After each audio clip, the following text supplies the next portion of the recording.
So good afternoon, everyone. Our lesson for today is about nation, state, and globalization. So, do you know the difference between nation and a state? Do you have any idea what is the difference between nation and state? Paano nasasabing nation ang isang lugar at paano nasasabing state ang isang lugar? Diba? Or ang isang bagay? And what is globalization? May idea ba kayo kung ano ang globalization? From the word itself, global. So, here in this photo, the flags represents the different nations and states in the world. So, from the flag itself, can you identify what is the difference between nation and state? Do you have any idea? So, today, nations are obliged to wear masks, right? So, do you have any idea now what is nation?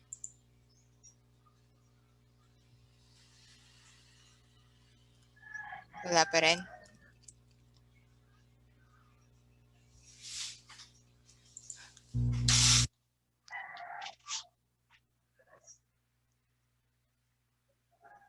Like, so nation. What is nation? A nation is a stable community of people formed on the basis of a common language, territory, history, ethnicity, or a common culture. A nation is more overly political than ethnic group. It has been described as a fully mobilized or institutionalized ethnic group. So from the definition of nation, ito daw yung group of people na may mga common language, may teritoryo, may history, at may pinagmulan. So, countries are considered nations, right? Because all these um, factors contribute to the formation of a nation sa isang country. May nation, di ba? Pero ano naman ang tinatawag nilang state? A state is more than a government that is clear. Government changes but state endures. A state is the means of rule over a defined or sovereign territory. It is comprised of an executive, a bureaucracy, courts, and other institutions. So the difference between state and nation is that a state, it is controlled by a government. So a country is also a state, right? But the difference between the two, merely may background ang nation. May pinagmulan, may sariling wika, may territory, history, and the state comprises or mainly government. So you can associate people, nation, state, government. So that is the difference. So executive, it means may pangulo. Bureaucracy, may mga agencies na hinahawakan like Department of Agriculture, Department of Education, and different other departments. Those are called bureaucracy or bureaus, courts, and other institutions. So we're going to discuss the different, the three main branches of a government later on. So paano ba nagiging state ang isang lugar? So just like the nation, this one, right? But in a state, if one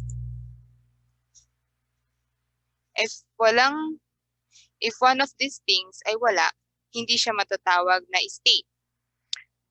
Unlike in the nation, if one thing is missing, it is still a nation. Right? So for example, in the population, so may population lahat, di ba? Kasi there are people that lives in different locations in the world. territory kung may lupain, kung may gobyerno na nangahawak sa group of people na yon. And sovereignty is the highest form of freedom. Kung may freedom ba yung mga tao doon? Ganun. If ang isa dito ay wala, for example, walang freedom ang mga tao, there's no great power, then it is not called a state anymore. Okay.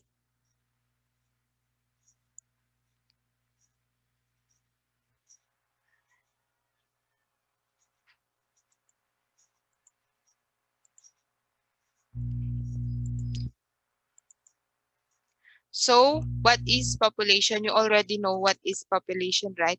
It is a total of individuals occupying an area. Yung mga taong nakatira sa lugar na iyon. That is called population.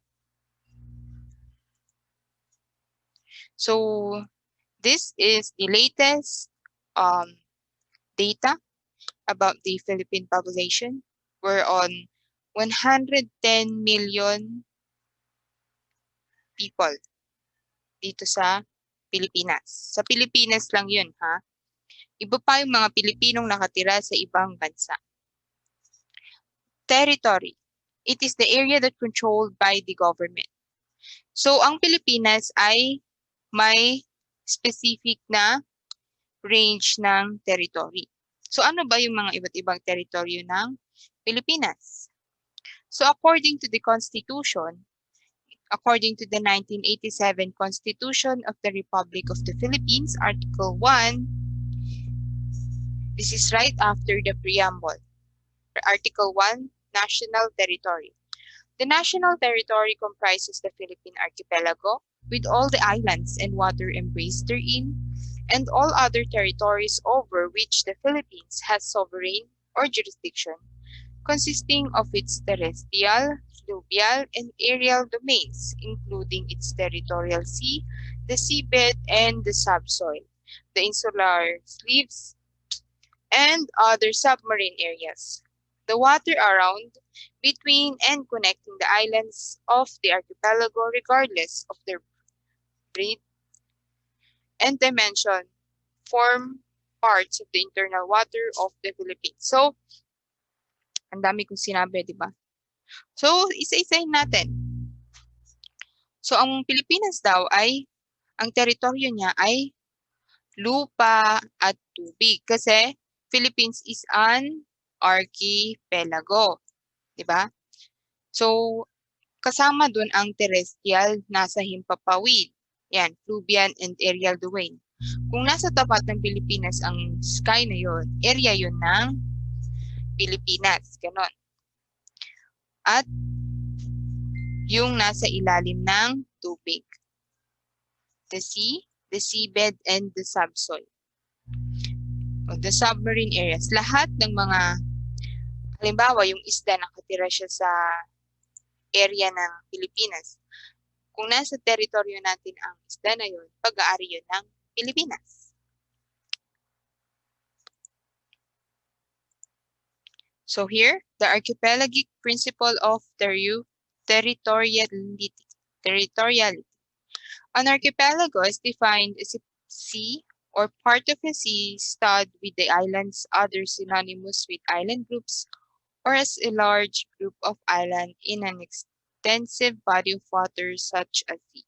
So Philippines, according to De Leon, is classified as an archipelago because there are islands in the Philippines and we are surrounded with large body of water.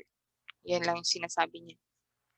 In various conferences of the United Nations on the Law of the Sea, the Philippines and other archipelago states proposed that an archipelago composed of groups of islands forming a state is a single unit, with the island and the waters within the baseline are internal water. So in this statement, dahil there is a law of the sea according to United Nations, the land and the water itself ay kabilang sa teritoryo ng Pilipinas. That is the statement there. So, baseline daw mula sa gilid-gilid hanggang sa EEZ niya. Yan. Internal water, what is the, ano ba ang sinasabing internal water? Internal water are the waters around, between, and connecting the islands of the archipelago, regardless of its breadth and dimension. Yan. Yung mga tubig-tubig. Kasali din yan sa teritoryo ng Pilipinas. So this is one of the elements, di ba, that makes a group of people a state. So next one is the territorial sea.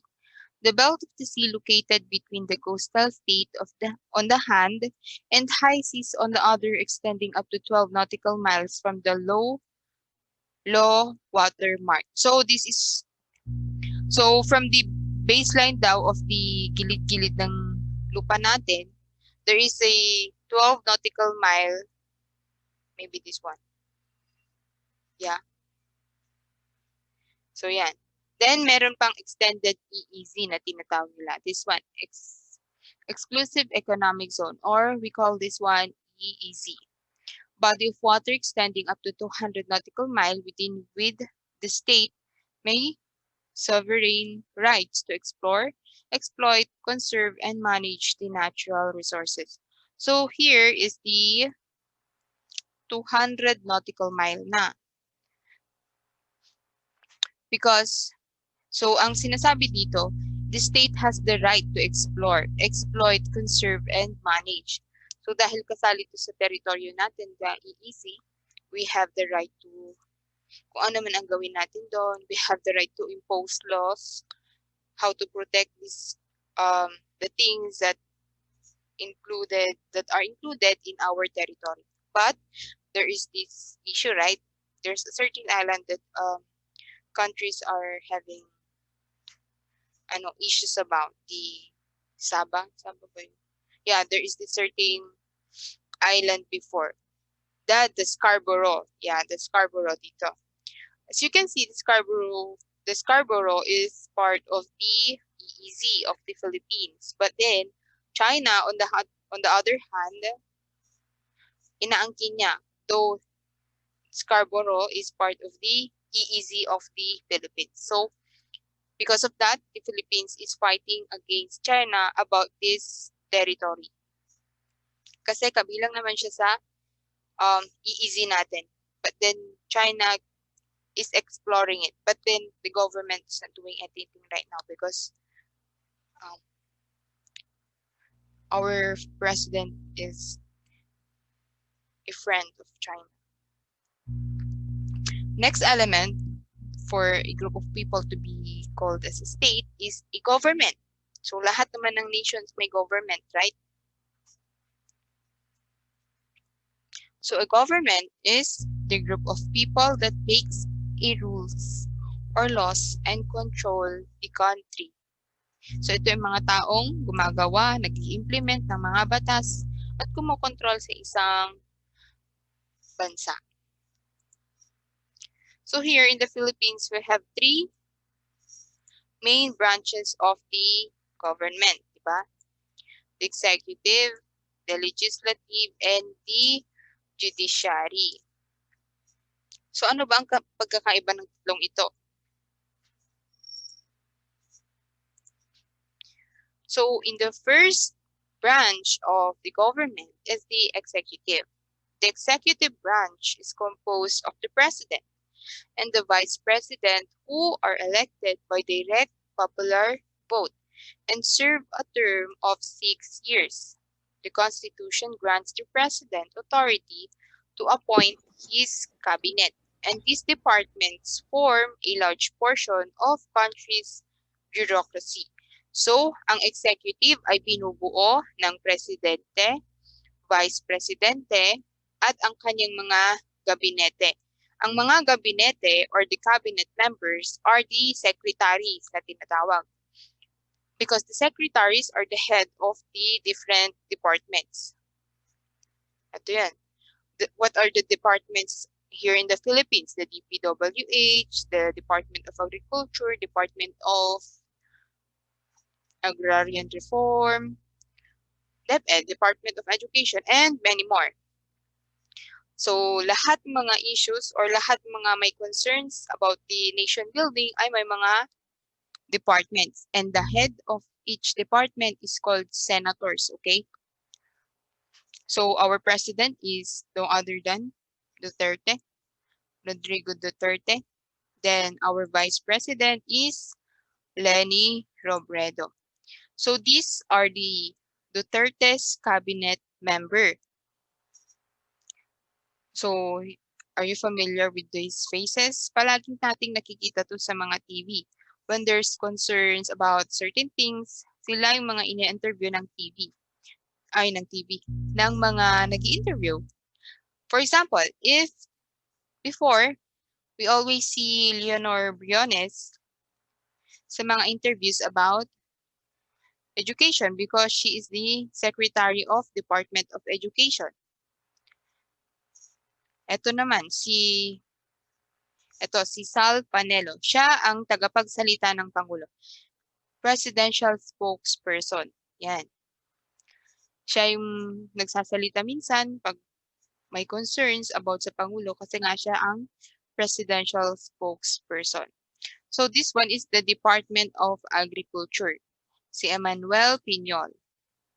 Si Benjamin Jocno naman is the Department of Budget. Ito naman is the Department of Finance. Ito naman, DFA, Yasay, Secretary Yasay Jr. is the Department of Foreign Affairs.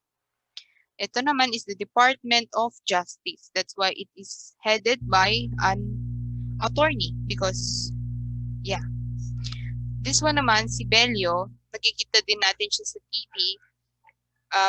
He is the head of the Department of Labor and Employment. Ito naman, si Villar, anak ni Cynthia Villar, siya naman ang head ng Department of Public Works and Highways, DPWH. Si Tugade naman ay ang Secretary of DOTC, Department of Transportation and Communication. And many more. Ayan. So, ang pinakasikat dito ay si Bato de la Rosa, the PNP chief. Ayan. Siya yung palaging iba-ibang sinasabi niya sa mga interviews, di ba? So, you have an idea na about what is a cabinet. So, I'm going to repeat again. A cabinet, it's the cabinet in your house, okay? Sa cabinet, sa gobyerno, ay binubuo ng mga secretaries. Itong mga to.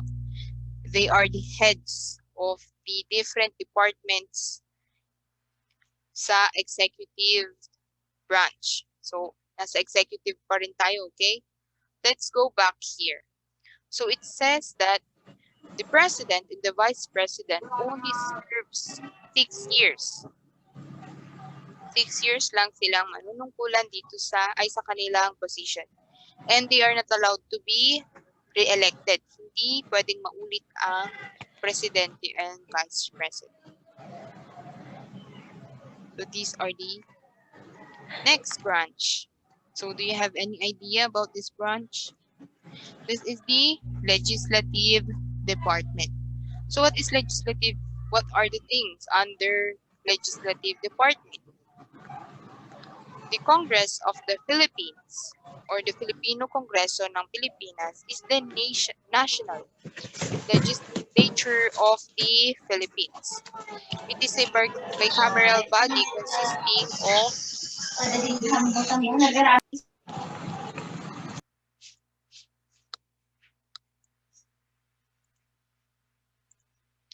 Again, it is a bicameral body consisting of the Senate and the House of Representatives. Although, colloquially, the term Congress commonly refer to just the latter. So, I'm going to explain to you this statement. So, the legislative comprises the upper and the lower. Ang mga tinatawag na upper ay the mga senador, the Senate, yung mga senador. And the lower is the representatives or yung mga congressman. Here,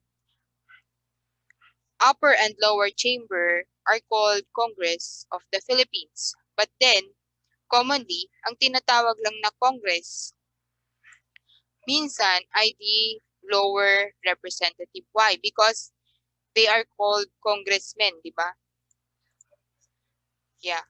So, sometimes they are called House of Representatives, the lower chamber.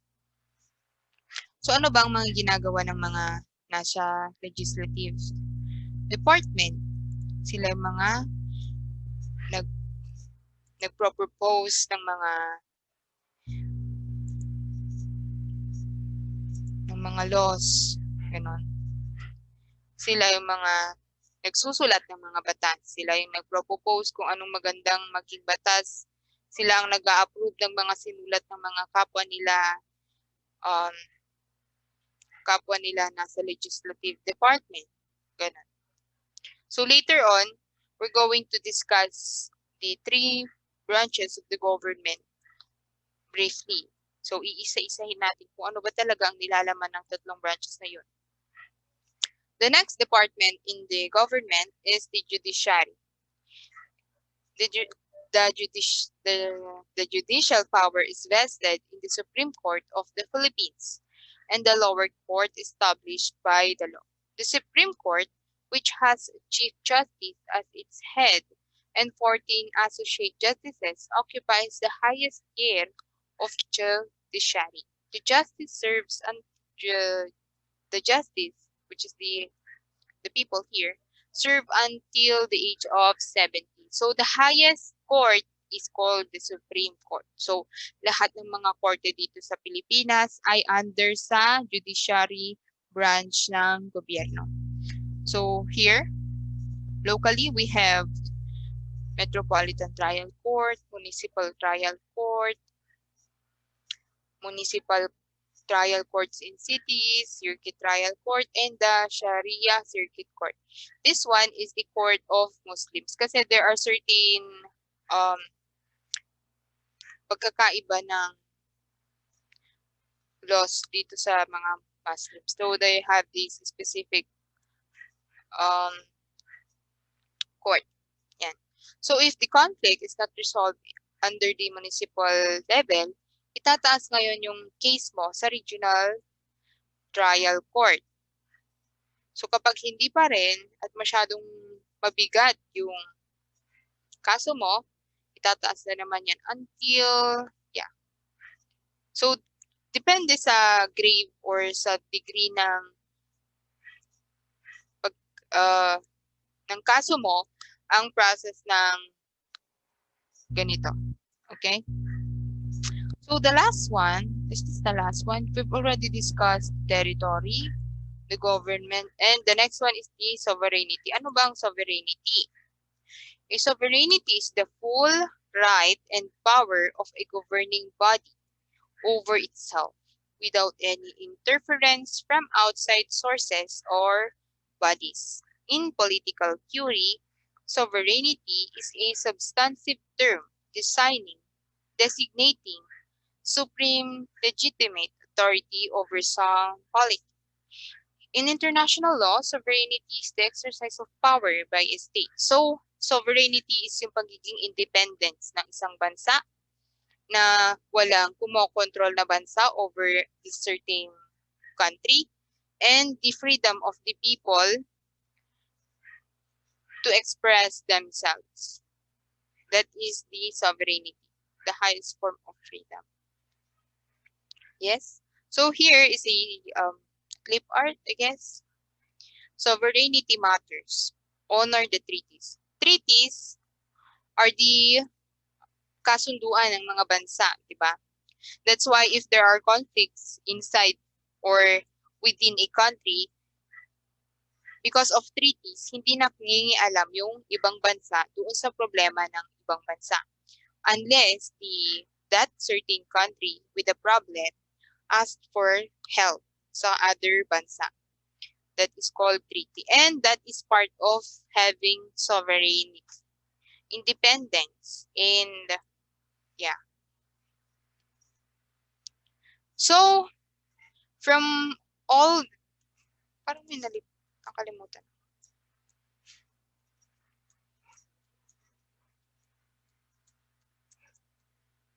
Let's go back, okay? Yeah. The population, the territory, the government, and the sovereignty. Those are the elements of a state. So, can you consider our government or the Philippines? Can you consider the Philippines as a state? Yes. Is it a nation? Yes, because a nation, as I've said, it has history, own language, territory, and culture. So, we can say that Philippines is a nation and a state.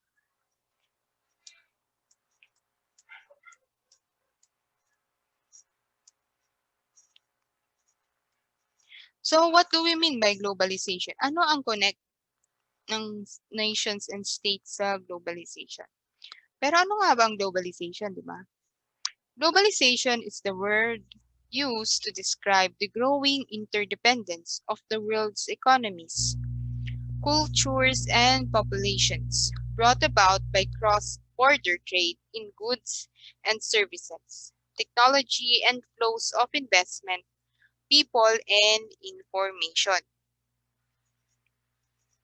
So, from the description, it is the growing interdependence, ang pagkakakonect ng mga nations and states sa isa't isa in terms of their economies, sa kultura, sa population, and many more.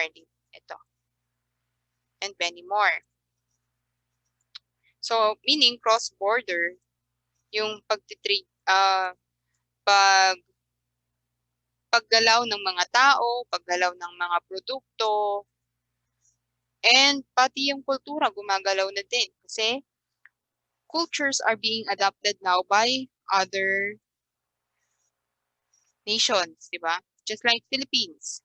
The Philippines is adopting a lot of cultures from different nations or countries like um the Korean culture, the Samyupsal, the Taiwan milk tea.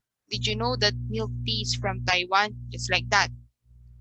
So because of the adaptation of certain people or group of people about cultures and other matter, this is also part of globalization. Another definition of globalization is that the speed up of movements and exchange, yung paggalaw at exchange of human being, migration, goods and services, yung mga produkto, capital, technology, or cultural practices. And the globalization promotes and increases interactions between different regions and populations around the globe. So, kailan nga ba nagsimula ang tinatawag nating globalization? So, nagsimula ang globalization nung certain country or nation started to explore, di ba? Yung ine-explore na nila kung ano pa ba ang meron sa ibang lugar dito sa mundo, sabi nila. For some people, this global phenomenon is inherent to human nature. Because of this, some say globalization began about 60,000 years ago, at the beginning of human history. Throughout time, human societies exchanging trades has been growing. Since the old time, different civilizations have developed commercial trade routes and experienced cultural exchange. So the globalization began because of the exploration ng mga tao noon, di ba? Yeah. So what are the concepts of globalization? Iisa-isahin natin. So ano ang tinatawag nilang economic globalization? It is a development of trade system within transnational actors such as corporations or NGOs. From the word economic, ito ay yung mga businesses, yung mga produkto, trade system, yung mga import and export of products, ganon. Yeah, the movement of products, economic. How about in financial globalization? Financial globalization can be linked with the rise of a global financial system with international financial exchanges and monetary exchange. Stock markets, for instance, are a great example of the financially connected global world. Since when one stock market has a decline, it affects other markets negatively as well as the economy as a whole. So, the basic example of financial globalization ay ang remittance, di ba? The remittance money from one OFW to his or her family here in the Philippines. That is financial globalization. The movement of monetary exchange, sabi dito. Ang pagpapadala ng pera mula sa ibang lugar papunta sa ibang lugar. Another example of financial globalization is the stock market. Stock market ay yung mga nabibili sa mga kumpanya. I can buy stock market from Apple, mga ganon, para maging part owner ako ng Apple, ganon. The Apple company. Or pwede din akong bumili ng stock market ng Facebook, ganon. So this is the financial globalization focuses on money. In economic globalization, it focuses on trade system, business. Okay? What is cultural globalization? It refers to the interpenetration of cultures which, as a consequence, nations adopt principles, beliefs, and costumes of other nations, losing their unique culture to a unique globalized supra-culture. So what does it mean?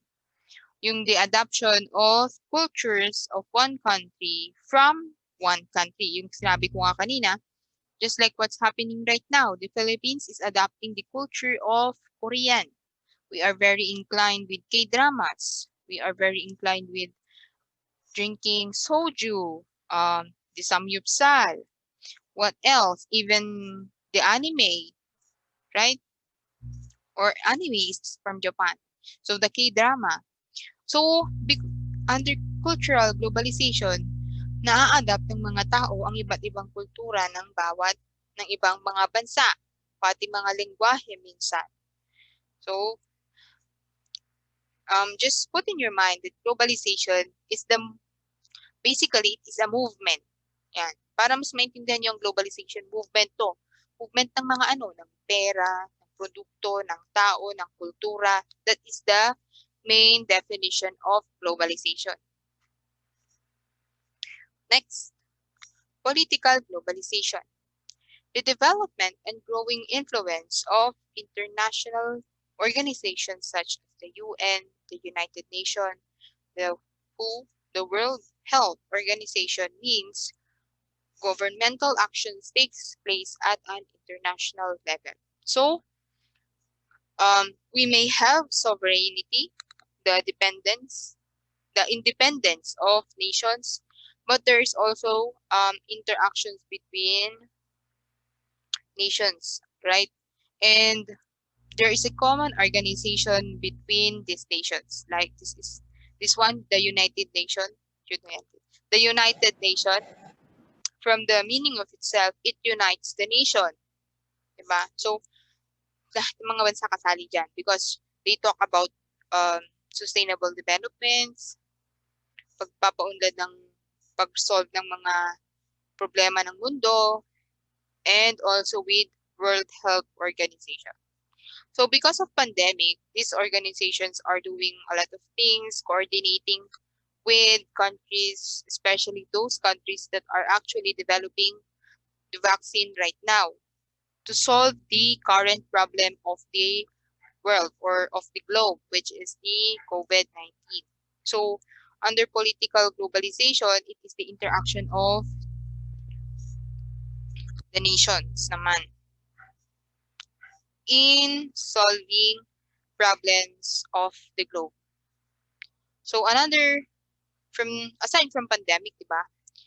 Pandemic, there are global issues also. Human trafficking, it is also a global issue. Um, climate change, climate change, global warming, what else? And many more. There are a lot of issues. And this organization helps the different nations to tackle these issues. Not just to tackle, but to solve and to propose answers or solutions to these problems. Next one, sociological globalization. Information moves almost in real time, together with the interconnection and interdependence of events and their consequences. People move all the time too, mixing and integrating different societies. So here in the sociological globalization, dito naman yung mga tao, the events, so the interaction of people. So connected din ang sociological globalization sa iba pang um, globalization na natakil natin because syempre it's tao. Yeah. And um, because of the interaction of people from different culture to different culture, sometimes they are mixing, di ba? Meron na ngang mix na tao, mixed race, ganon. Yeah. Mga ganon. So, next is the technological globalization. The phenomenon by which millions of people are interconnected thanks to the power of the digital world via platforms such as Facebook, Instagram, Skype, or YouTube. So maybe you don't know Skype, but this is like Zoom, but it is only used by it is the first form of like Zoom. So we used this one before. I don't know if it's still um, usable. So technological globalization. We are connecting peoples from one country to another because of technology. So kahit nasa malayo yung isang tao na nakakausap natin, we interact with other people through social media, through the internet, through this technology. So that is under technological globalization. And lastly is the geographic globalization. It is the new organization and hierarchy of different regions, world that is constantly changing. Moreover, with the transportation and flying made so easy and affordable, apart from a new countries with demanding visas, it is possible to travel the world without barely any restrictions. So ito naman, so as from the word self geographic, it is the countries to countries din. Yung movement din, hindi naman nagmo-move yung lupa, pero yung movement din ng tao, nagiging mas madali na daw ang pag-travel because nagiging mas mura na daw siya. The restrictions are lighter. But then again, because of the pandemic, they restricted again the traveling. Nagkaroon nga ng travel ban, di ba? Way back February. So, ayan. That is geographic globalization. Next one is the ecological globalization. Accounts for the idea of considering planet Earth as a single global entity, a common good all societies should protect since the weather affects everyone and we are all protected by the same atmosphere. So this one is the ecological globalization. Dito naman, the interaction, parang political globalization din to. We focus on protecting our Mother Earth because nakikinabang na nakikinabang tayo sa ating kalikasan, and this is our home. That's why the United Nations and the United Nations and the governments in around the world are interacting how to protect and how to sustain our home, which is the earth. Ayan. So, to this regard, it is often said that the poorest countries that have been polluting the least will suffer the most from climate change. So, in this statement, ang mga mahirap daw na bansa ang maapektuhan lubos kahit na hindi sila ang main contributor of pollution. Bakit? Kasi okay. For example, there is this certain country. They're very poor, but they don't contribute a lot from the pollution that's happening right now. Because they are poor, they don't have the ability to protect themselves from further damage from climate change, like floods, erosions, and many more, di ba? So, ano ba yung mga factors? So, under ecological globalization, we stop and we protect our Mother Earth from further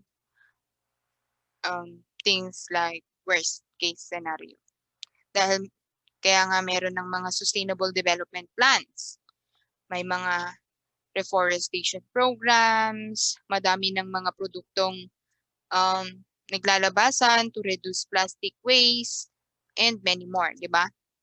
So this is part of ecological globalization. Hey.